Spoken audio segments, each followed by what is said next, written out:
Welcome to the Sales Squared Podcast, your destination for leveling up in sales, marketing, and business development. $1 bill, y'all. Join us to hear real entrepreneurs with real experiences, engaging with real experts from the world of sales, business, and entrepreneurship. And now for another Sales Squared Value Bomb. Hello and welcome to a new episode, first episode of 2019, the Sales Squared Podcast. How you doing, Scott? I am doing good. How are you doing, man? I'm doing good, man. It's first proper week, I guess, of 2019 now, and it's great to get back into the swing of things, into talking with clients, talking with prospects, talking with new business opportunities. It's a really good time of the year and feeling refreshed, and everyone's kind of motivated to take some action, which is great. How was your Christmas, man? It was good. It was quite productive. I took a few days to chill, but I also still kept in touch with clients, kept in touch with prospects that I'm working on, and found some time for reading and self-development too. So it was good, but at the same time also chilled with family, chilled with the girlfriend, and made some good time to relax. What about yourself? Sounds awesome, man. Well, I was actually struck down by a little bit of a virus. Oh yeah. So that kind of put me out of action for a couple of days, but it's always good, to just to have that time on your own, even though you're ill. You're not surrounded by people. It's good to dive into some content, some books, and I think it's paid off for the start of this month. I think so too. Yeah, it's been a good start to the month for us. We did a lot of planning and a lot of actual work in December in terms of making sure that we really hit January running hard, and it's been good. It's been a really solid start to the month, and we've already hit one of our best months in history already, which is great. Really great stuff, and it's good to see planning get into progress. It is. And planning paying off. So that's kind of the topic of today, I think, actually, that we want to discuss. So it's obviously 2019, everyone's setting goals, everyone's motivated. I went to the gym today and there was like 50 million people in there, and it's a good time of the year. Everyone's motivated and everyone's got a good mindset. So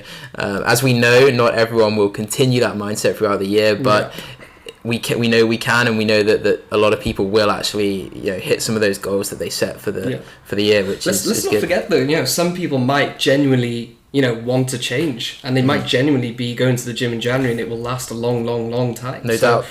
Yeah, shout out to those people that do.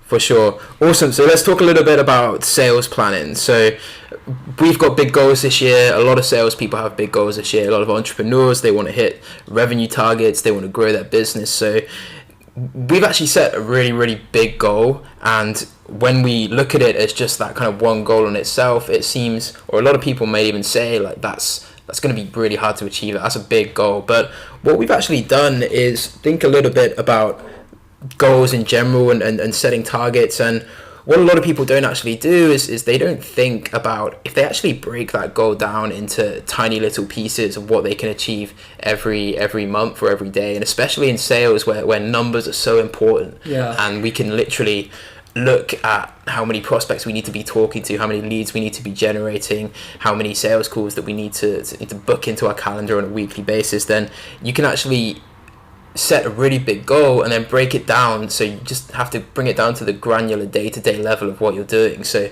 what's your experience, Scott, in terms of setting sales goals and then just zooming right in and taking things on a day-to-day level? Yeah, man, planning is everything, right? You've got to be able to plan months, even quarters ahead in some cases. So super key to just start at the start, even as that sounds as simple as it is, but making sure that you're setting yourself an ambitious goal. And when I talk about ambitious, I don't mean like too low that you hit it and you're deflated for the rest of the year, or it's too high and it's just a little bit unrealistic. But something that's just out of reach, something just to make you kind of motivated and inspired to really achieve that. But like you said, it's about breaking it down. So if you have a goal, divide that by 52. That's how much sales you need to be making a week. you know, what is an average pound or dollar or, you know, whatever currency you guys are at the moment, you know, what do you need to achieve that? Yeah, exactly. It's like if you had, let's say that your goal is to get your business where you're doing 100k a month in sales. So it's a big goal, and most people would look at that and think, wow, that's like 1.2 million in a year. That's massive. That's a huge goal, especially if you're a small business owner or an entrepreneur or even a salesperson trying to do that for your business. But if you can actually break that down, and let's say that your average sale is 1,000 or 1k, that means that you need to get 100 sales across the year to reach that 100k a month target, if they're, you know, monthly recurring sales. Yeah. So what that means is you need to make 2 sales a week pretty much, which when you look at it that way, you know, if someone said my goal is to make 2 sales a week this year, then it's nowhere near as daunting, it's nowhere near as scary. So, you know, let's say that you have a 10% conversion rate on your calls or on your sales. That means you need to do 20 calls per week. So instead, if you know you set your goal 100k a month in sales, but then you kind of look at it right down to the granular and think, okay, all I need to do is schedule in 20 calls per week, and the numbers will sort themselves out. So if you can stay consistent at that point, and that's really what's key, is consistency and grinding. And when you get to March, when you get to June, when you get to September, you're still putting in the reps and doing the same thing, then you are actually going to hit that goal, and it's not going to seem daunting. It's just going to seem like you're, you know, showing up every day and you're focusing on the process rather than the results. Yeah, it's a great point. And you know, I'm just thinking back to when you know, I had one of my sessions with a sales coach from Southwestern, and he said to me, you know, when you think about breaking it down on a granular level, actually assign a figure to, you know, so when you pick up the phone, you know that you're making, even if it's $1, $2, right?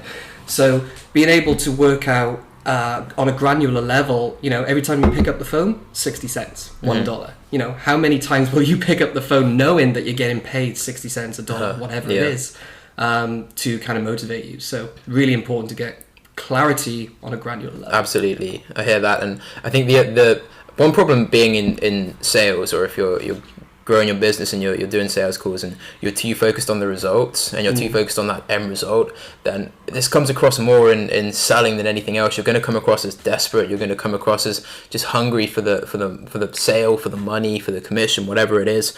But if you can actually focus on the process and think, okay, this is what I need to do on a day-to-day basis, and then actually think about the actions you're taking, what are the other benefits you're going to get from that? I know for me, every time that I speak to a prospect, or I speak to a client, or I try and make a deal or whatever it is, I'm not just thinking about the monetary value. I'm actually thinking about how am I going to improve my skills in this interaction. Over time, I'm going to be getting so much better at negotiating, so much better at sales, so much better at marketing by doing all this stuff that I'm doing, and just focusing on the process and thinking, okay, this is the end result of this is going to be revenue or profit or whatever it is, but what I'm actually getting from it is I'm improving at the same time, and that in itself is still worth a hell of a lot. Yeah, maybe even more than the revenue itself. Having that skill set that you can then take with you for the rest of your life. God, I would argue it would be. Yeah. You know, it's not just your business that's improving, it's your relationships with your family, your girlfriend, your boyfriend, whatever, you know. It's a holistic approach to making your life better, and sales is that key. For me anyway, it's, you know, since I got into sales, yes, it's been a rough road. Yes, I've had all the trials and tribulations of it, but I feel I'm a better person, just in general, with my communications, with the people I speak to.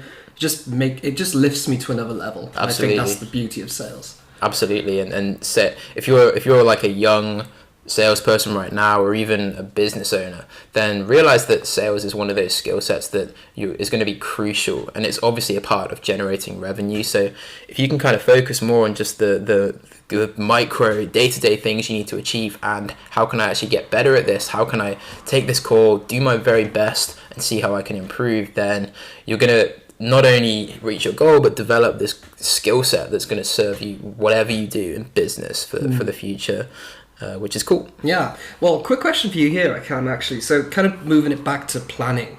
Do you think the place where you actually, you know, have the ideas, you have the inspiration to write your goals, do you feel that the atmosphere or where you actually set it changes the sort of goals that you set? So, for example, if you're in an office setting goals as opposed to, I don't know, out in a nice, beautiful national park, for example. That's a cool question. Actually, that was a good question. And it reminds me of when I actually went on holiday last summer, Yeah. and I wasn't really doing much, and I had time to just think and chill and think about what I want to achieve, and the kind of money I want to make, the kind of lifestyle I want to have, the kind of business I want to have. And I actually spent a lot of time thinking about that. And obviously I was like on a beach, the sun was shining, the sea waves were in the background, and I actually think there's a lot to be said for that. And, you know, having nice sunlight, having maybe some natural settings, and, you know, getting away from where maybe you do your job on a daily basis, and zooming out a bit. And I think that's why a lot of people set these goals in January or over Christmas, is because they're usually getting out of their usual routine. They have some time to actually think a little bit instead of being in that day-to-day kind of action mode, which is really important, and it's crucial to achieving your goals, to be in the nitty-gritty of it on a daily basis. But if you can zoom out a little bit and then think about your goals and think about what you want to achieve in a different location,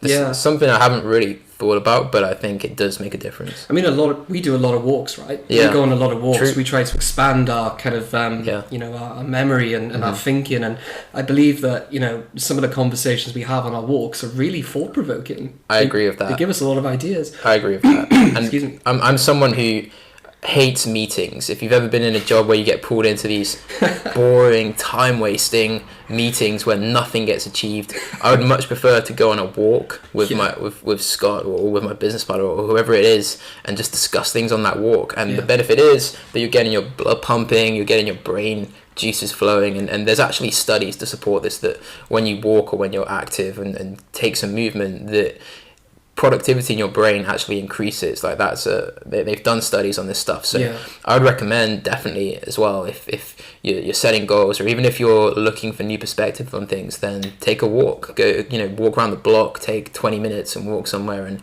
you'll definitely find yourself thinking in different ways, in higher ways, than if you just kind of sat on your desk and did that. Yeah, I feel kind of restricted if I'm in a room with four walls, as opposed to being out like with unlimited sort of boundaries, which is interesting. But, you know, even pulling it back again to when should you plan goals? Of course, that January is a big time for everyone. You know, it's a catalyst to do something new, to explore, to discover, to, you know, find what you are here for. But, you know, it's not just about setting something and then hoping for the best. It's about actually checking in quite consistently to make sure you're on top of it, right? Yeah, for sure. I actually got a really cool notepad for Christmas, and it's cool.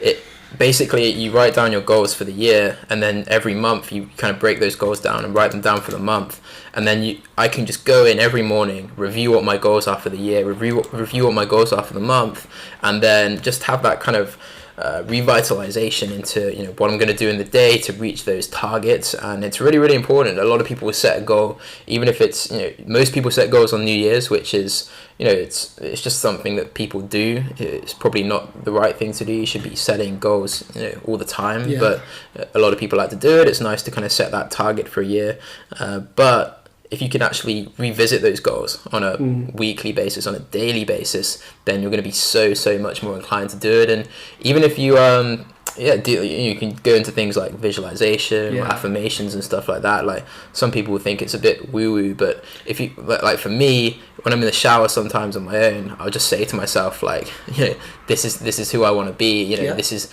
you know, I feel great today, or this, you know, I talk about some of my revenue goals, like, you know, I make £10,000 a month. Like, that's like what I'll say to myself. And by saying that, you start thinking in those ways, and in your mind, I guess your subconscious mind even gets to working on, you know, how that's going to happen. And it's not like The Secret or any bullshit like that. It's just your reticular activation system. If you can set your focus on things that you actually want to achieve, then your mind's going to gravitate towards that. You're going to take advantage of opportunities more, and your actions are going to be more aligned with your thinking. I think what you just described there was something called self-authorship, which is quite cool. So, you know, and that's what, you know, one of our clients told me about. You know, the ability to have conversations with yourself. Most people think, oh, he's a psycho, bang him up or whatever, but having conversations with yourself, you know, the message you're telling yourself resonates even deeper within you. It becomes a part of your core, your values. And if you're telling yourself the same positive stuff every day, guess what's going to happen, right? So, you know, a breakdown of those incrementally, you know, the small goals builds up, you gain that confidence like we talked about before. And yeah, I mean, 2019 should be a good year for everyone in that mindset. I agree. I think one more thing I want to talk about in goals is I see people setting like 25 different goals at the start of a year, and that they have goals for every area of their life, you know, like spiritual goals, physical goals, mental goals, health goals, wellness goals, family goals. Like, they have all these different goals, and then they have like 5 or 6 for each one. I would say that's a mistake, because when you kind of spread yourself so thinly with all these different things, you have to have some level of imbalance to achieve something to an extraordinary level, right? If your goal, you know, this year is the year that I build my business to 1 million, for example, that's got to be, you know, you maybe have 3 goals that support that. And it, you know, it could be, for example, one is you know, a business goal to get to there. Another is a health goal, so you're on top of your game every day, so you feel the very best you can, and that ties into that. But try and correlate those goals into the one big thing that you want to achieve, and then you're just going to be a lot more focused. You're going to have more intensity in the actions, and you're going to know that every day, if I just do these 5 things, then it's going to get me closer towards my goal, instead of having all this stuff that you have different goals in every single area, and it's just impossible to achieve all of them. Yeah, man, you're totally right. Even something as small as drinking 2 liters of water a day, like that is such a small goal, but you think about the benefits that you'll achieve across 6, 9, 12 months. It's exactly crazy. Exactly. If you don't drink much water, and you set a goal to drink like 2-3 liters a day, whatever is right for you, then that 5% increase you have in your thought process and your productivity, imagine that over the whole course of the year, compounding day after day. It's going to create a big impact on whatever you're doing. Huge, absolutely huge. And I think that's a nice way to kind of round things off. Absolutely. So yeah, if you have a big goal this year, see how you can break it down, see how you can run the numbers on it, and crunch it down into what you need to do every day, and it's going to make it a lot more possible. Let us know, guys, as well. We want to hear from you. We want to hear what your goals are. We want to know what your ambitions are, and if we can help in any way, we'd love to have a conversation with you. So get in touch. For sure. Okay, guys, peace out.